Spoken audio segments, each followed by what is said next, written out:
എല്ലാവർക്കും എൻ്റെ ഹൃദയം നിറഞ്ഞ സ്വാതന്ത്ര്യ ദിനാശംസകൾ. ബഹുമാനപ്പെട്ട അധ്യാപകരെ, എൻ്റെ പ്രിയപ്പെട്ട സുഹൃത്തുക്കളെ, ഇന്ന് നാം നമ്മുടെ രാജ്യത്തിൻ്റെ മഹത്തായ ദിനമായ ഓഗസ്റ്റ് 15 സ്വാതന്ത്ര്യദിനം ആഘോഷിക്കുകയാണ്.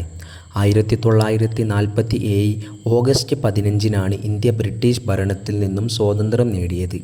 അനേകം മഹാന്മാരുടെ ത്യാഗവും സമരവും സഹനവുമാണ് ഇന്ന് നമുക്ക് ലഭിച്ച ഈ സ്വാതന്ത്ര്യത്തിൻ്റെ അടിത്തറ.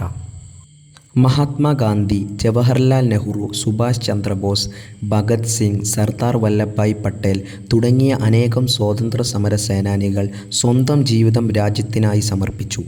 അവരുടെ ധൈര്യവും ദേശസ്നേഹവും എന്നും നമുക്ക് ഒരു പ്രചോദനമാണ്. സ്വാതന്ത്ര്യം എന്നത് വെറും വിദേശ ഭരണത്തിൽ നിന്നും മോചിതരാകുക മാത്രമല്ല, സത്യം, നീതി, സമത്വം, സാഹോദര്യം എന്നിവ സംരക്ഷിക്കാനുള്ള ഉത്തരവാദിത്തമാണത്. നമ്മുടെ ഭരണഘടന എല്ലാ പൗരന്മാർക്കും തുല്യാവകാശം നൽകുന്നു.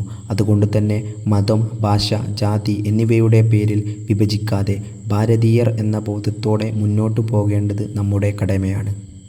പ്രിയ സുഹൃത്തുക്കളെ, നമ്മുടെ രാജ്യം ശാസ്ത്രത്തിലും സാങ്കേതിക വിദ്യയിലും വിദ്യാഭ്യാസത്തിലും കായിക രംഗത്തും വലിയ നേട്ടങ്ങൾ കൈവരിച്ചിട്ടുണ്ട്. എന്നാൽ ദാരിദ്ര്യം, അഴിമതി, പരിസ്ഥിതി നാശം തുടങ്ങിയ വെല്ലുവിളികൾ ഇന്നും നിലനിൽക്കുന്നു. ഇവയെ മറികടക്കാൻ യുവജനങ്ങളായ നമുക്ക് വലിയ പങ്കുണ്ട്. ഒരു വിദ്യാർത്ഥിയായ നമുക്ക് രാജ്യത്തിനായി ചെയ്യാൻ കഴിയുന്ന കാര്യങ്ങൾ വളരെ വലുതാണ്. നന്നായി പഠിക്കുക, നിയമങ്ങൾ പാലിക്കുക, പരിസ്ഥിതിയെ സംരക്ഷിക്കുക, മറ്റുള്ളവരെ ബഹുമാനിക്കുക, സമൂഹത്തിന് ഉപകാരപ്പെടുന്ന നല്ല പൗരനായി വളരുക. ഇന്ന് ഈ പുണ്യദിനത്തിൽ നമുക്കൊരു പ്രതിജ്ഞ എടുക്കാം.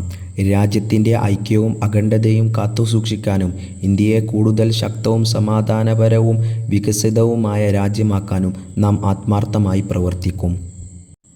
ഇത്രയും പറഞ്ഞുകൊണ്ട് ഞാൻ എൻ്റെ വാക്കുകൾ ഇവിടെ അവസാനിപ്പിക്കുകയാണ്. ജയ് ഹിന്ദ്. നന്ദി.